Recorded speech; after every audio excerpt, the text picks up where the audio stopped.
Hello friends, চলেছি নতুন একটা ভিডিও নিতে। যে হিরোকে আমরা সব থেকে বেশি পছন্দ করি সেই হিরোকে আবার আমরা সব থেকে বেশি বাজেও লাগে আমাদের কোনো কোনো তার সিনেমার কারণে। যেমন আমাদের প্রভাসের নাম সবার আগে আসবে, যে বাহুবলী থেকে বিশাল নাম কিনেছিল এবং আদি পুরুষ থেকে একদম তার নামটা ডুবিয়ে দিয়েছিল সে নিজেই। কেননা তার সিনেমার তাকে যেভাবে প্রেজেন্ট করা হয়েছিল সেটা কোনো মানুষের পছন্দ হয়নি। বিশাল বাজেটের একটা সিনেমা ছিল, তখন সবাই বলেছিল আদি পুরুষকে নিয়ে, তখন যাকে জিজ্ঞেস করবে তাকেই বলেছিল যে আদি পুরুষ দারুণ সিনেমা হবে। আদি পুরুষে তার লুকটাই অনেকের পছন্দ হয়নি। তারপর যখন রিলিজ হলো তখন তো একদম যেরকম আমরা ভেবেছিলাম সেরকমই বেরোলো, মানে একদম ডিজাস্টার যাকে বলা হয় সেরকম একটা সিনেমা তৈরি হয়েছিল। তারপর তো সে আবার সালার থেকে নিজেকে আবার উঠলো, কিন্তু আজকে যে কানাপ্পার পোস্টারটা এসেছে তাতে যে মানে ওকে বিক্রি করে যে পোস্টারটা তৈরি হয়েছে, মানে ওকে দেখিয়ে পোস্টারটা সিনেমার জন্য ওকে নয়, ওর জন্য সিনেমাটা হচ্ছে এরকম একটা পোস্টার দিয়েছে। এবং ওকে দেখলে কোথাও একটা মনে হচ্ছে সে আদি পুরুষের সেই প্রভাসকে যেন কোথাও একটা মনে হচ্ছে মিল। দেখো যে তার যখন টিজার এসেছিল, এই কানাপ্পার যখন টিজার এসেছে তখন তার অ্যাক্টরদের বিশাল নাম হয়ে গেছিল এবং টিজারটা বিশাল হিট করেছিল। এবং দেখো যেখানে শিব আমাদের অক্ষয় কুমার আছে এবং সেখানে প্রভাস আছে, তো দুটো অ্যাক্টরের মানে যুগলবন্দি সেই সিনেমার লেভেল কোনখানে যেতে পারে। কিন্তু যেটা আজকে এসেছে একদম একদম ভালো হয়নি। যেটা আজকে যেটা দেখিয়েছে এর থেকে যেটা ফ্যানমেড যে পোস্টার গুলো ছিল তাতে অনেক বেশি ভালো লেগেছিল। দেখো এটা ঠিক প্রভাসকে মানে প্রশান্ত নীল এবং আমাদের রাজামৌলি কিন্তু একটা বিশাল জায়গায় নিয়ে গেছিল। সে কিন্তু আসলে জানে যে প্রভাসকে কোন দিকটা প্রভাসের ফুটিয়ে তোলা যায়। এবং সেইখানে কিন্তু আবার আমাদের অবশ্যই যে সিনেমাটা আসছে সেটা নিয়ে তো আমরা ভাবছি যে স্পিরিট, যেটা সন্দীপ রেড্ডি বাংলার আসছে।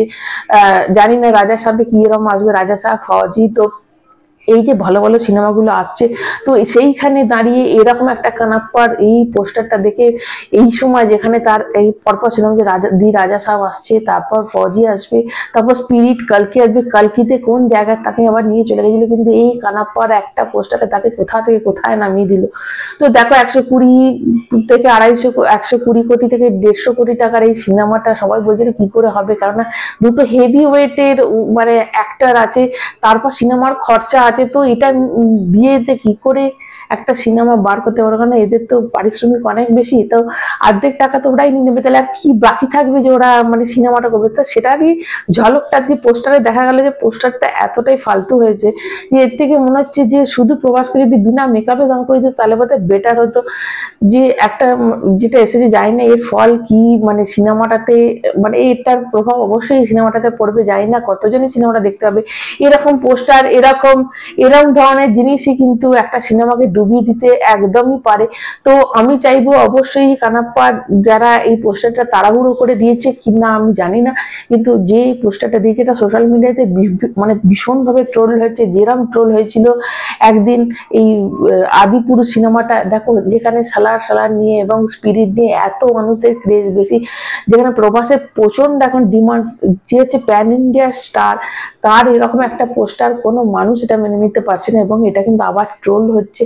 তো যে হিরোকে নিয়ে সবাই মাথায় তোলে সেই হিরোকে নিয়ে ট্রোল হচ্ছে। আমার তো মনে হয় যে প্রভাসের একটা কোনো মানে সেক্রেটারি রাখা উচিত, যে কিন্তু প্রভাসকে এরকম সিলেক্ট করে দেবে, মানে প্রত্যেকটা সিনেমা নিয়ে কিন্তু প্রশান্ত নীল বা এস রাজামৌলির কাছে যাওয়া উচিত যে কোন সিনেমাটা সে করবে আর কোন সিনেমাটা সে করবে না। কারণ আমার মনে হয় যে প্রভাসের কিন্তু চুজটা, যেটা সিনেমা চুজটা খুব একটা ভালো নয়। সে হ্যাঁ ভালো যখন পেয়ে যায় ডিরেক্টর তখন ভালো সিনেমা করে, কিন্তু এরকম ধরনের যে সিনেমা আদি পুরুষ বলো বা এই কানাপ্পাতে তার আজকে যে লুকটা এসেছে একদম মোটেই ভালো লুক আসেনি। তো তোমরা কারা কারা দেখেছো অবশ্যই কমেন্ট করুন, তোমরা কতটা হতাশ হয়েছো সেটা কিন্তু কমেন্ট করে অবশ্যই আমাকে জানাবে। যারা যারা প্রভাসের ফ্যান অবশ্যই লাইক দেবে এবং ভালো লাগলে চ্যানেলটা সাবস্ক্রাইব করবে। এখনকার মতো টাটা।